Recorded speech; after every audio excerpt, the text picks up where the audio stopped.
우리 기도하고 시작합니다. 하나님 감사합니다. 복음서 강해를 통해서 하나님을 아는 지식들이 예수님이 하나님이시라는 것을 정확하게 알 수 있도록 하나님 인도하여 주옵소서.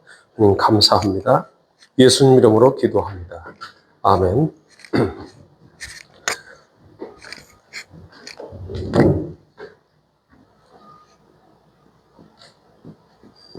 우리가 복음서를 보면은 우리가 마태복음에 대한 부분들이 먼저 있고, 그 다음에 마가, 누가, 이 부분을 공관복음이라고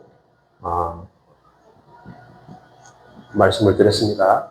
그 다음에 이제 여기에 더하기 해서 요한복음. 이 공관이라는 것은 마태나 마가, 누가가 공통적인 관점을 갖고 기록했다. 예수님의 탄생과 그 다음에 예수님의 사역과 공생애죠. 이런 모든 부분들을 공통적인 관점에서 기록한 반면에 요한복음은 여기 사랑, 하나님은 사랑이시다. 하나님이 세상을 이처럼 사랑하사 독생자를 주셨으니 이는 저를 믿는 자마다 멸망치 않고 영생을 얻게 하려 하심입니다. 요 사랑에 대한 부분들을 강조합니다. 그래서 이 사랑은 하나님이 사랑이시고 하나님이 세상을 이처럼 사랑하사 그 사랑의 방식으로서 독생자를 주셨다. 그래서 독생자를 주셨는데 이 독생자가 누구냐? 바로 예수님이시고 이 예수님은 곧 하나님이시다 하는 부분들을 말하고 있습니다. 그래서 요한복음서는 이 마태, 마가, 누가복음과 다르게 사람으로 따지면은 마태, 마가, 누가는 몸에 해당하고 이 부분들을 몸이라고 본다면 이건 제가 생각하는 겁니다. 몸에 해당한다고 하면 요한복음은 영에 해당한다라고 보면 좋지 않겠나. 이건 저의 생각입니다. 그래서 하나를 이루어서 이 복음서 전체가 결국은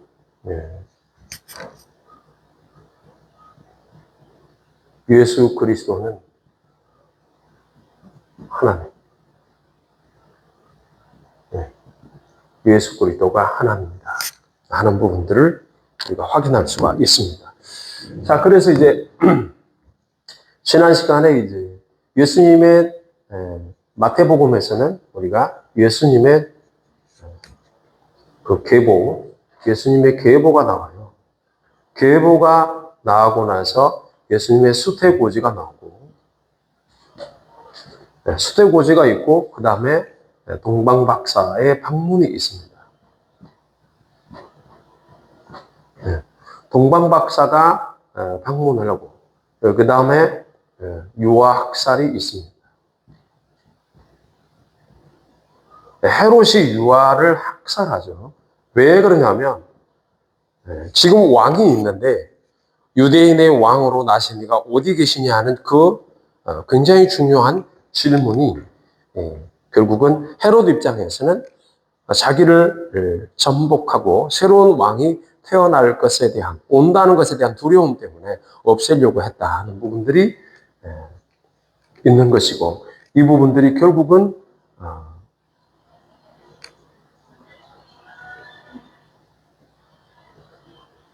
라헬이 슬퍼하고 라마에서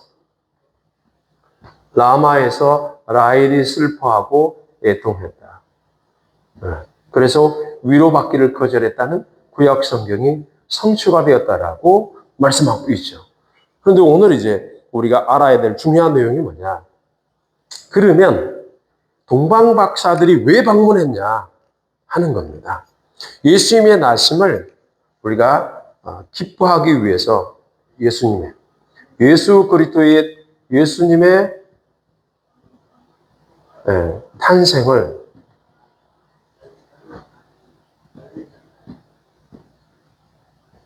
축하하는 예물을 드리기 위해서 왔다. 동방 박사가. 근데 동방 박사가 던진 질문이 뭐냐면 유대인의 왕이다. 유대인의 왕이 누구냐라는 질문입니다. 근데 그 당시에 유대인들은 잠을 자고 있었단 말이에요. 유대인들이. 왜 잠을 잤냐? 성경을 갖고 있으면서도 이때 유대인들은 성경을 갖고 있었어요. 성경도 있고 그 다음에 성전도 있고 예배도 있었습니다. 그러면 성경과 성전과 예배가 있었는데도 불구하고 잠을 자고 있었다. 잠을 잤다는 게 뭐냐면 영적 침체라고 말을 해도 될까요? 그러니까 깨달음이 없었어요. 깨달음이 없었어요. 그러니까 말씀에 대한 즉 진리라고, 말씀은 진리인데 말씀에 대한 이해가 안 돼요. 안 되다 보니까 깨달을 수가 없어, 말씀을. 그 말씀을 깨닫는데 이 말씀에 깨닫는 이해의 핵심이 뭐냐면 예수님이 하나님이시다를 가르치고 있는 거예요.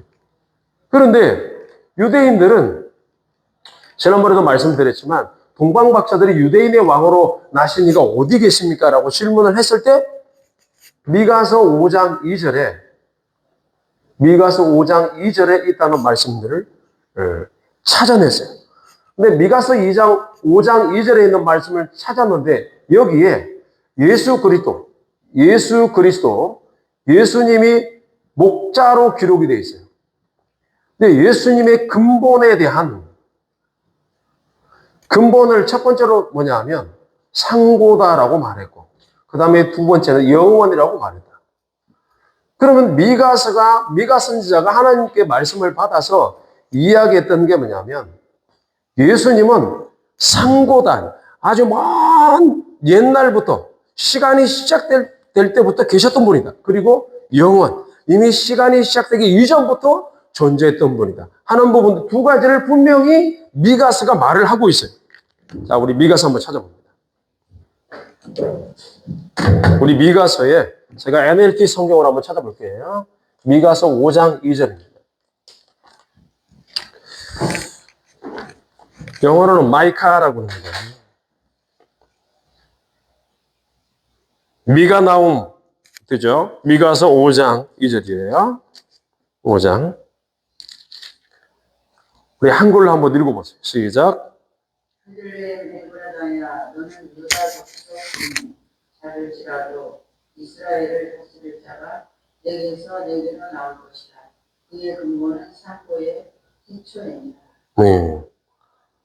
여기에 보면은 이제 뭐라고 되어 있냐면 A ruler of Israel, 이스라엘의 통치자가 will come from you, 너희들 가운데서 나온다.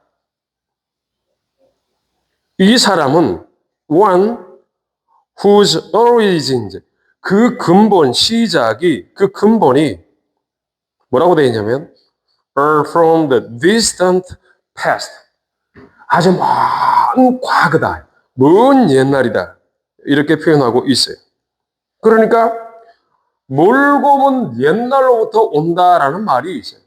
여기가 이게 멀고 먼 옛날이라는 의미가 성경에서는 시간적 개념으로 쓰일 때는 이건 상태를 의미하는 거예요. 성경에서 시간은 condition, statement, 상태를 설명합니다. 그러니까 그 모든 이 상태의 순수함, 복음 진리의 말씀의 순수함을 표현할 때 이와 같이 그 근본이 상고의 영원이다 라는 말로 표현하고 있어요. 아주 먼 옛날부터 온다. 지금 시대가 순수할까요? 아니면 옛날이 더 순수할까요? 우리 스마트 신학교 학생들도 한번 이런 질문에 한번 답을 해보세요. 지금이 순수할까요? 아니면 옛날이 더 순수했을까요? 옛날이 더 순수하죠. 우리 어릴 때가 더 사람들이 심성이 더 착하고 더 순수했다라고 지금과 비교해서 표현을 하면 대부분 그렇게 말을 해요. 그처럼 오늘 말씀에도 보면은 NLT 성경에서는 the distant past라는 말을 씁니다. From the distant past. 먼 과거로부터 온다. distant. 멀다 이런 뜻이잖아요. 그러니까 시간적으로 굉장히 오래된 세월로부터 온다. 그 말은 지금 갖고 있는 유대인들이 갖고 있는 이 신앙의 상태가 아니라 더 순수한 상태로부터 이 진리가 온다. 이 표현을 이렇게 담고 있는 것입니다. 그러니까 베들레헴이라는 지역 자체는 굉장히 좁은 공간이고 맞죠. 이스라엘 중에서도 가장 작은 곳이 베들레헴이라고 한다면 그곳에서 에브라다라는 지역은 더 작겠죠? 거기에서 유대의 지도자가 나온다. 통치자가 나온다. A ruler. 그 통치자가 왕이신데 유대인의 왕, 통치자로 오시는 분이 어디 있느냐라고 이야기를 했다는 거죠. 그럴 때 눈에 보이는 헤롯만 자신의 통치자라고 생각하고 나머지 모든 성경, 성전, 예배, 하나님을 예배하는 모든 예배의 말씀이라든지 그리고 예배의 처소라든지 그리고 예배의 내용이라든지 모든 것들이 유대인들의 그 생각과 그리고 의지 속에는 하나님이 담겨 있어야 되는데 이게 없이 잠들고 있었을 때 동방 박사들이 와서 이 부분들을 이야기를 했다는 건 뭘 의미하느냐? 저는 영적인 심폐소생술이다 이렇게 생각합니다. 영적인 심폐소생술.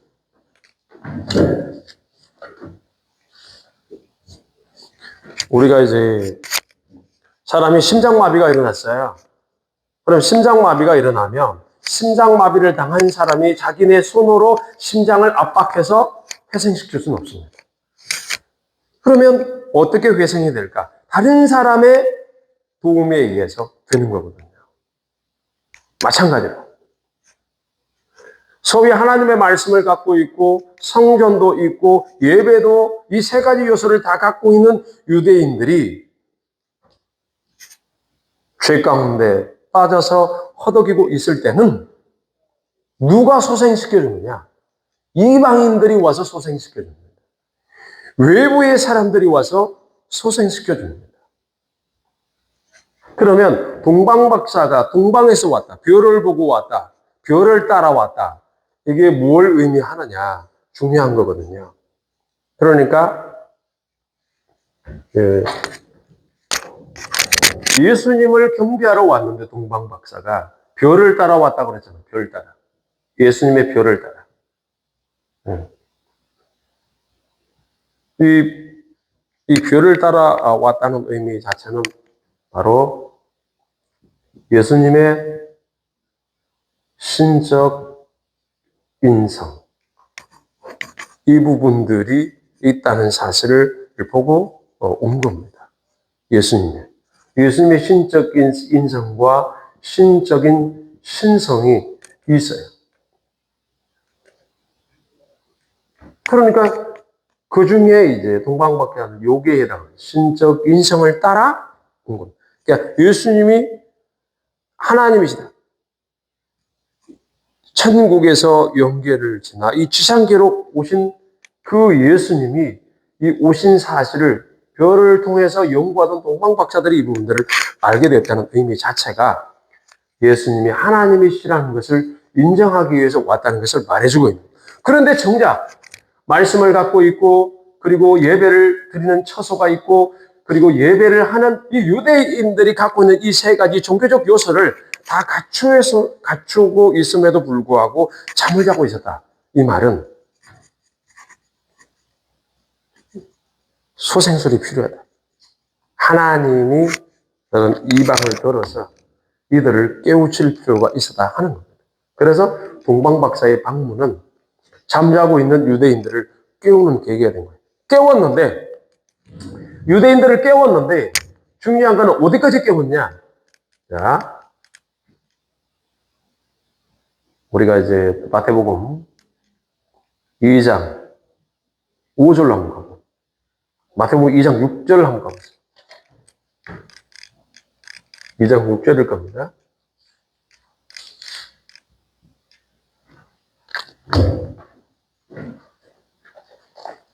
마태복음 2장 6절 한번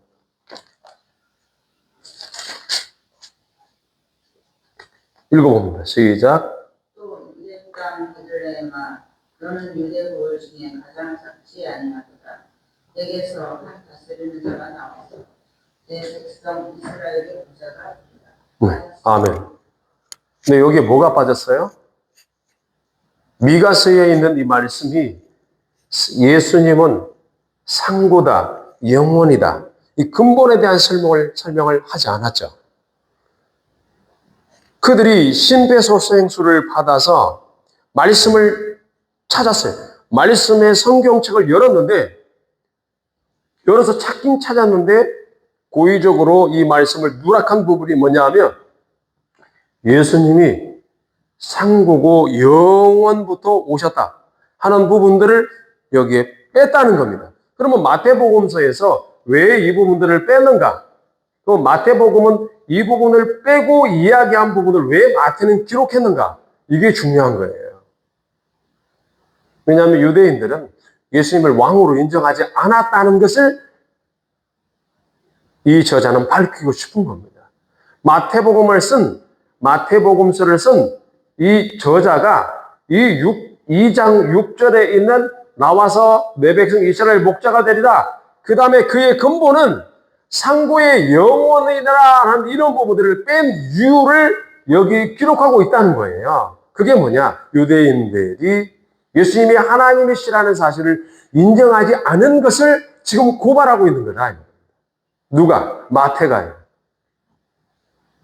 우리가 이제 이 부분들을 조심스럽게 이렇게 여러분들이 분석할 수가 있어야 된다 하는 것이고, 우리가 이제 하나님의 말씀을 깨닫지 못하고 잠자고 있을 때는 외부에 의해서 우리를 일깨워 줍니다.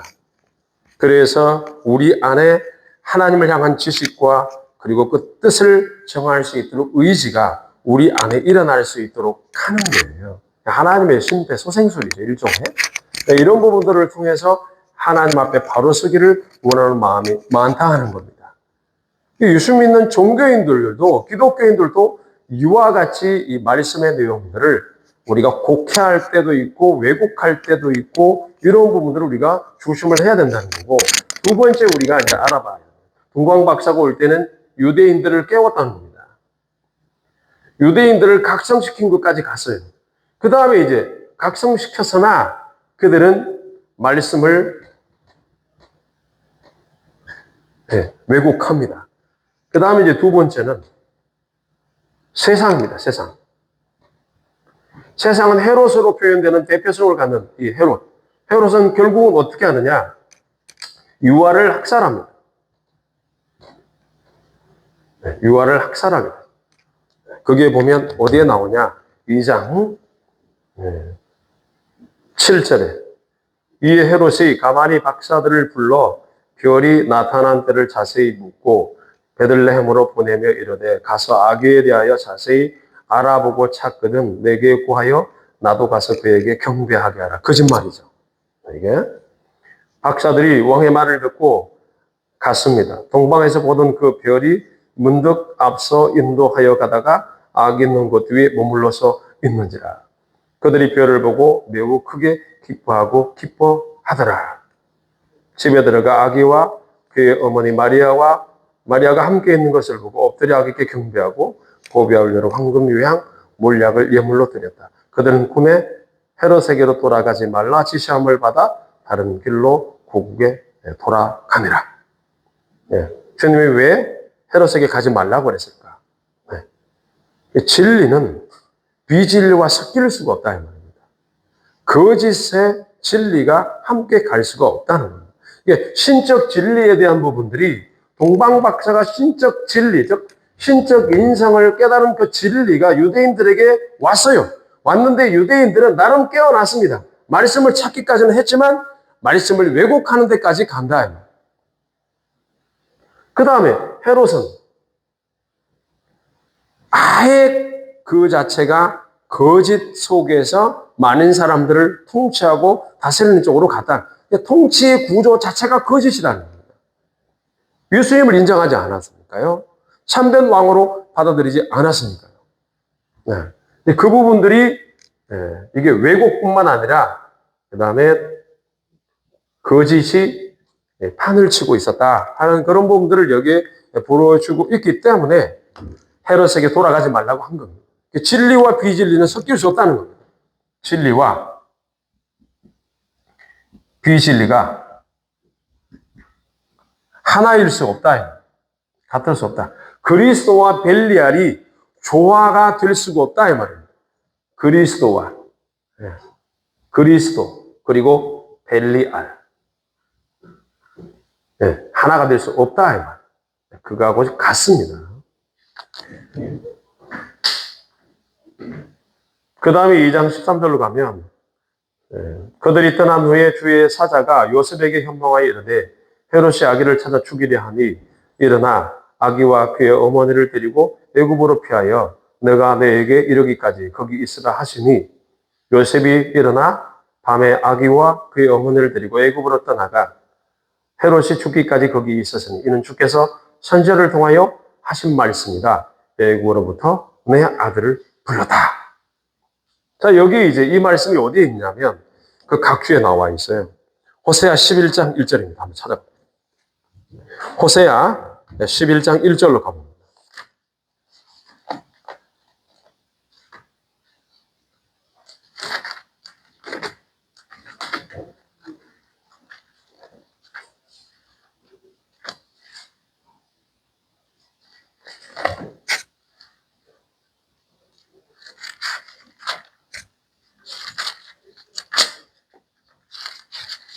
자, 호세아 11장 1절입니다. 읽어보겠습니다. 시작. 이스라엘의 어렸을 때에 내가 사랑하여 내 아들을 애굽에서 불러내었거늘. 이스라엘이 어렸을 때에 내가 사랑하여 내 아들을 애굽에서 불러내었거늘. 이 말이 무슨 뜻이냐? 여기 보세요. 이스라엘 누구를 말하냐면 야곱이잖아요. 야곱이 야복강에서 회심을 하면서 이름이 이스라엘로 바뀌었어요. 그랬지만 중요한 거는 가나안 땅에 기근이 들었을 때, 흉년이 왔을 때 어떤 일이 벌어져요? 요셉이 애굽의 총리가 되고 그리고 애굽으로 내려가는 일들이 있었어요. 그래서 그 흉년을 모면을 합니다. 애굽 땅에서 가나안 땅에 일어나는 모든 흉년을 이길 수 있도록 주님이 애굽으로 가게 하고 그 이집트에서 살다가 고센 땅에서 머물면서 400년 동안 머물렀어요. 그러면서 처음에 내려갈 때 70명이 내려갔는데 어마어마한 60만 장정을 데리고 나올 정도로 이 가족들까지 합치면 몇만 명이 되었다라고 할 정도로 많은 수가 출애굽을 할 때 나왔습니다. 자, 그러면 우리가 말씀을 볼 때 우리 신학생들이 알아야 될 게 뭐냐면 마태복음에서 우리가 여기 지금 2장에서 보잖아요. 그러면 마태복음에서 지금 이제 내 아들을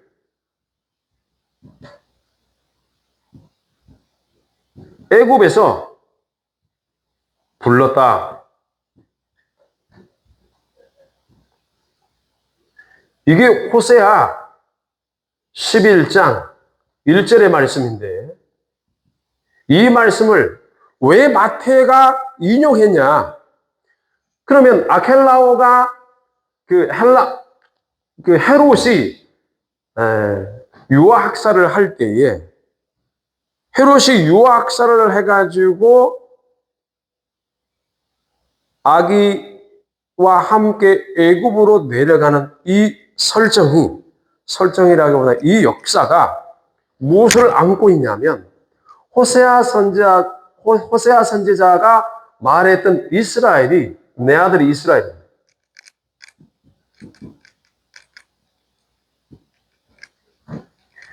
이스라엘이 내 아들인데 이 이스라엘이 애굽에서 불러냈다는 거 똑같은 구도에서 보고 있단 말이에요. 예수님이 여기 보십시오.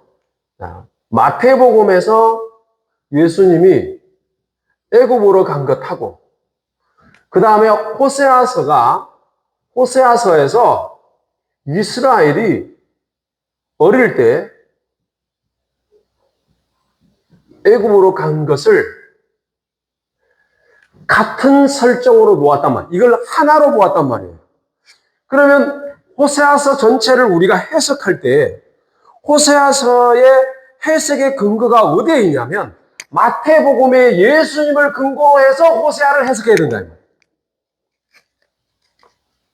왜냐하면 마태복음서가 예수님에 관해서 기록을 할 때 예수님의 이 애굽으로 내려간 이 사건을 호세아서가 이스라엘이 어릴 때에 애굽으로 불러냈던 이 사건과 같은 궤를 하고 있다 이 말입니다.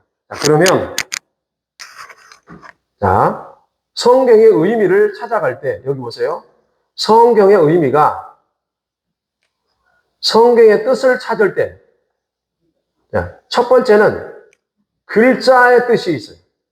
글자의 뜻을 갖고 가고 그 다음에 두 번째는 영적 의미가 있어요. 그 다음에 세 번째는 천적인 뜻이 있어요. 이 세 가지를 우리가 같이 봐야 돼요. 자, 그러면 글자의 뜻이라는 게 뭐냐면 글자의 뜻이라는 것은 보세요. 예수님이 헤롯으로부터 유아학살 사건을 당할 수 있으니 예수님을 보호하기 위해서 애굽으로 갔다. 그러면 문자적인 의미로서는 예수님의 보호적인 측면이죠. 그 다음에 영적인 의미가 뭐냐면은 영적인 예수님 그 자체는 뭘 의미냐면 진리를 표상하니까. 그럼 진리를 보존하기 위해서 하나님은 애굽이라는 보금자리가 필요했다는 거예요.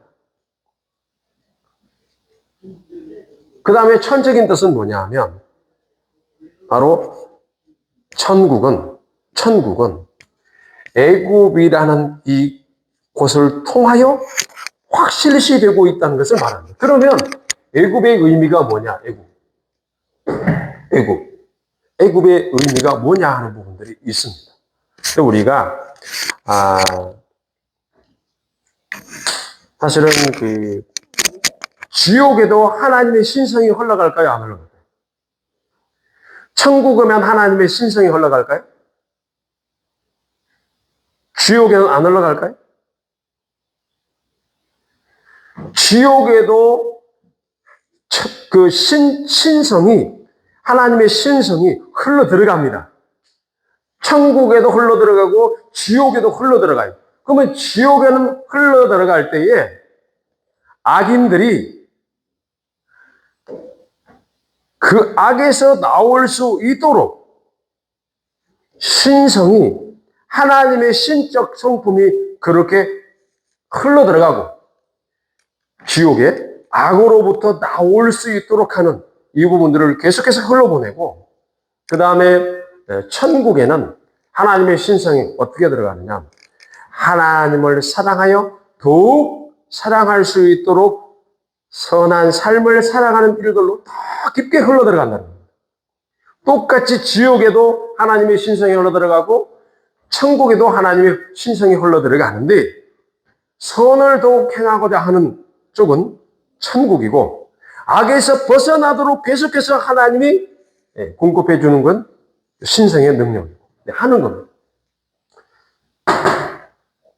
그러면 예수님이 애굽으로 내려간 것들을 내 아들을 애굽에서 불렀다. 이 말은 무슨 뜻이냐면은 하나님께서는 어둠을 물리치셔서 그 진리의 빛을 더 깊숙하게 드러내시고자 하는 그 의미들이 크다는 겁니다.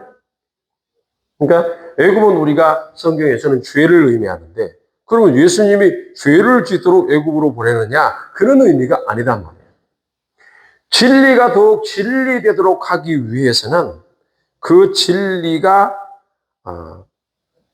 어둠과 함께 있을 때는 그 빛이 더 크게 발휘된다는 것들을 여기에 표상하고 있는 겁니다. 그러니까 예수님이 애굽으로 갔다는 의미 자체가 단순히 도피하기 위해서 살기 위해서 갔다는 의미뿐만 아니라 그 부분에는 뭐가 있냐면 지옥에도 하나님의 신성이 흘러 들어가서 그 악에서부터 계속해서 더 큰 악으로 가지 못하도록 유지시켜가는 하나님의 오더, God's order, 신적인 부분들이 여기에 있다 하는 부분들을 말해주고 있는 겁니다. 자, 그래서 우리가 성경을 볼 때에 호세아서를 우리가 미가서를 볼 때는 미가서는 예수님에게로 해석이 돼야 되고, 자, 그렇게 인용을 했잖아요. 그 다음에 호세아서가 마태복음의 2장에 인용됐다는 것은 호세아서를 예수님으로 해석해야 된다는 것을 말하고 있는 거예요.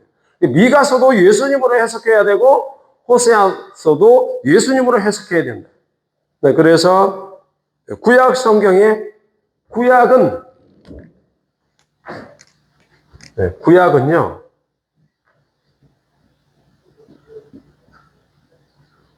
구약의 영은 신약. 네. 구약은 몸과 같고. 그래서 구약의 영적 의미가 바로 신약이다 이 말입니다. 구약의 영적 의미가 신약이에요. 다시 말하면 구약의 모든 의미는 예수 그리스도가 하나님이시다는 것으로 모아진다. 이게 영적 의미예요. 그리고 이 모든 천국을 이와 같이 이루고 있다는 것입니다. 여기에 중요한 거예요. 그러니까 마태복음서에 나타나는 이 구약 성경을 인용했다는 의미 자체는 뭐냐 하면 그 구약 성경을 인용하는 그 내용 자체가 예수님에 의해서 풀어진다는 것을 단적으로 말해주고 있는 것입니다. 자, 다시 마태복음으로 갑니다.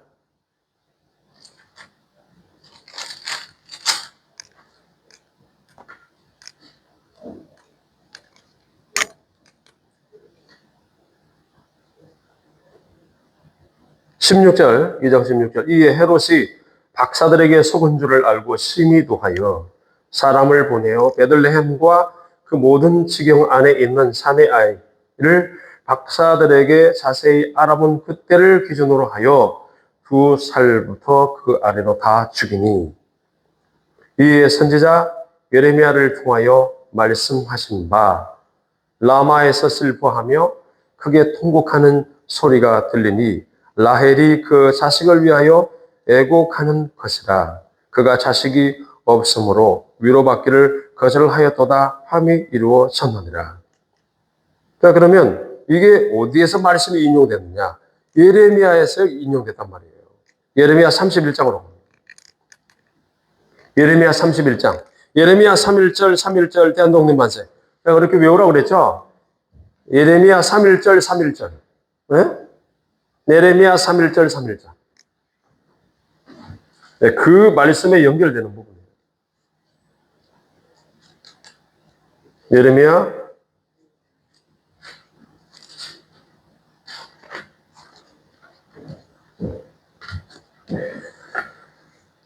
예레미야 31장 15절입니다.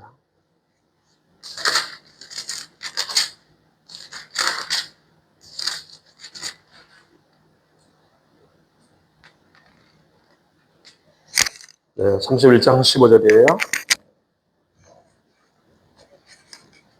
읽어봅니다. 시작. 나 여호와가 이같이 말하노라. 라마에서 슬퍼하며 통곡하는 소리가 들리니 라헬이 그 자식을 위하여 애곡하는 것이다. 그가 자식이 없으므로 위로받기를 거절하는. 자, 여기 말씀이 그 예레미야 31장 전체를 보셔야 이해가 되는 말씀입니다. 예레미야는 유대를 향하여서 외치던 선지자예요. 근데 유대인들에게 뭐라고 말을 전하였냐면 바벨론에게 항복하라고 말합니다. 저항하지 말라고 말합니다. 끌려가라고 말합니다. 왜냐하면 유대인들은 이미 하나님 앞에 범죄한 삶을 살고 있었기 때문에 이 부분들을 해결하기 위해서는 하나님이 공의로운 심판을 통하여 그들의 죄를 솎아내고 그리고 하나님이 이 일들을 하신 것에 대하여 인정하고 고백하는 과정이 필요했어요. 우상 숭배가 유대인들 가운데 팽배해져 있었고 왕들이 타락하고 우상 숭배를 정치적으로 이용하면서 백성들을 타락시켰던 이 책임을 하나님이 물으신 겁니다. 그러니까 오늘날로 말하면 예수 믿는 기독교인들이 하나님의 진리를 왜곡하고 그 말씀에 깨닫지도 못하고 깨닫지 못하니 신성모독인 거고 그런 사람들이 계속해서 이어지니까 삶이 고달빠지고 힘들어지는 거예요. 주님이 이것을 해결하기 위해서는 자 그럼 바벨론으로 그냥 끌려가라. 바벨론에서 마치 애굽으로 내 아들을 불렀다와 마찬가지로 바벨론으로 내 아들을 부르시는 하나님의 음성을 듣진 않고 이거를 어떻게 하냐면은 자 민족주의다. 자 우리 해방 운동을 하자라고 정면으로 대항을 했습니다. 바벨론을 세웠던 느부갓네살 왕을 향해서. 그래가지고 그 성이 포위되고 결국은 많은 사람들이 죽고 굶주리고 그리고 바벨론 포로로 끌려가는 이 일들이 있었어요. 예레미야는 그 이전에 정신 똑바로 차리고 바벨론이 들어오면은 그냥 끌려가라. 저항하지 말라. 그런데 저항해서 많은 사람이 죽었습니다. 이 선지자가 바로 그런 선지자예요. 그래서 31장에 다시 이스라엘을 회복하시려고 바벨론으로 보내는 겁니다. 그런데 자신들이 갖고 있는 이 지역적, 지정학적 위치 속에서 정치적으로 이거를 해결하려고 애를 쓰다가 결국은 망한 겁니다. 722년에 신바벨론의 이제 느부갓네살 왕에 의해서 주님 오시기 전 722년에 망합니다. 네. 그때에 이제 예레미야 선지자가 눈물을 흘리면서 제발 좀 정신을 차리라고 이야기를 합니다.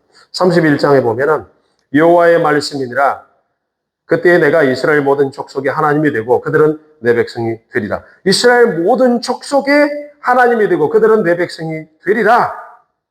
하나님이 이것을 회복시키는 거예요. 어떻게?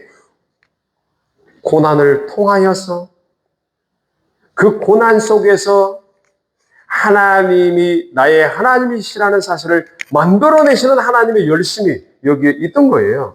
2절에 여호와께서 이같이 말씀하시니 칼에서 벗어난 백성이 광야에서 윤회를 입었나니 곧 내가 이스라엘로 안식을 얻게 하러 갈 때라.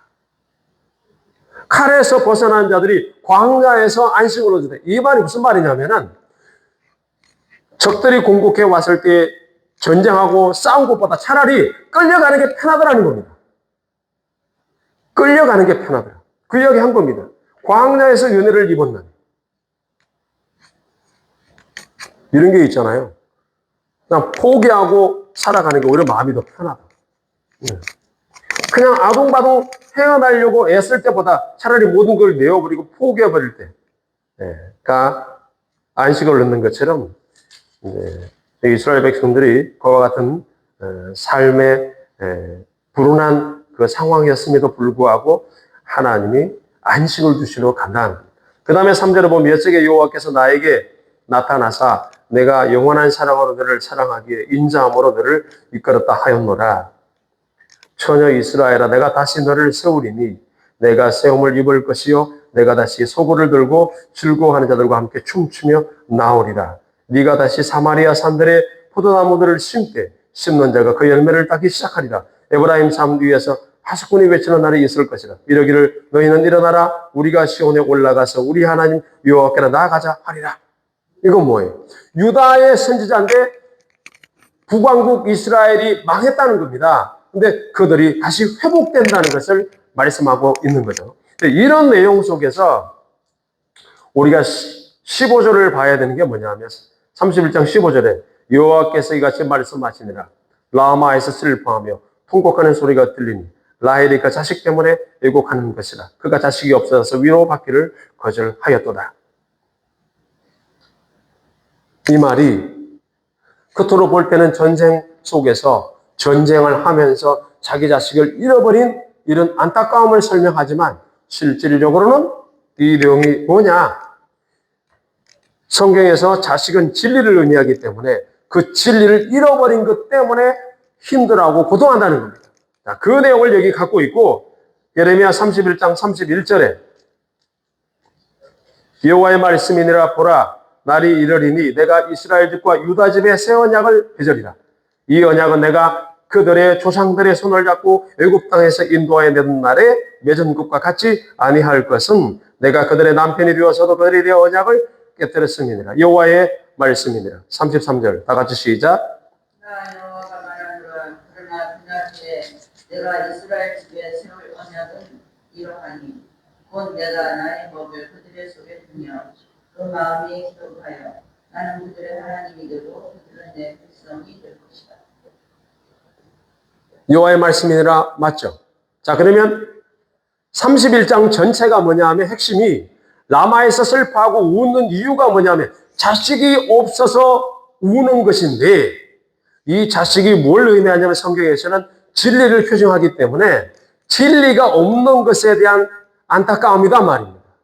진리가 자식을 낳는다는 것은 진리를 만들어낸다는 거예요. 근데 그게 없는 것에 대한 안타까움 때문에 눈물을 흘리는데 그런데 하나님이 그 새 언약을 주신다는 게 뭐냐면 예수 그리스도를 통하여 새로운 언약을 주심으로 인하여 우리가 영원한 그 하나님 나라로 들어갈 수 있도록 회복시키겠다 하는 겁니다.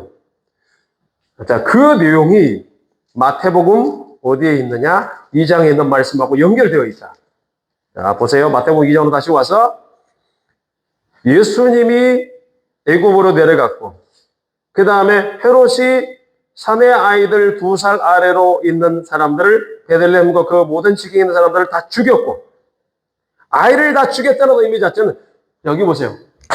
글자적으로 아이를 진짜 죽인 게 맞아요. 그러나 영적인 뜻으로는 뭐냐면 진리가 사라졌다는 것을 의미하고 그 다음에 천국의 의미로서는 뭐냐 하면 생명의 그 자체를 잃었다는 겁니다. 신성을 빼앗겼다는 것을 의미하는 거예요. 그러니까 헤롯이라는 왕은 자신이 룰러로 통치자로서 유대를 다스리는 것 같은데 실질적으로 유대를 다스리는 분은 하나님이다. 이것을 인정하라 그러는데 헤롯이 인정 못하겠다고 나타난 게 뭐냐면 유아학살 사건이란 말이에요.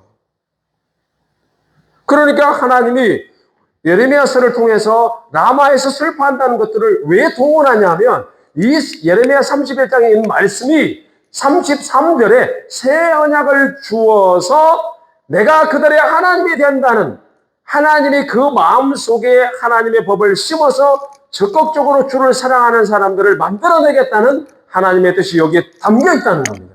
그러면 예수님을 통해서 예수님이 애굽으로 내려가고 그것 때문에 다른 사람들이 다른 어린 아이들이 죽게 되는 이 문제가 뭘 의미하느냐?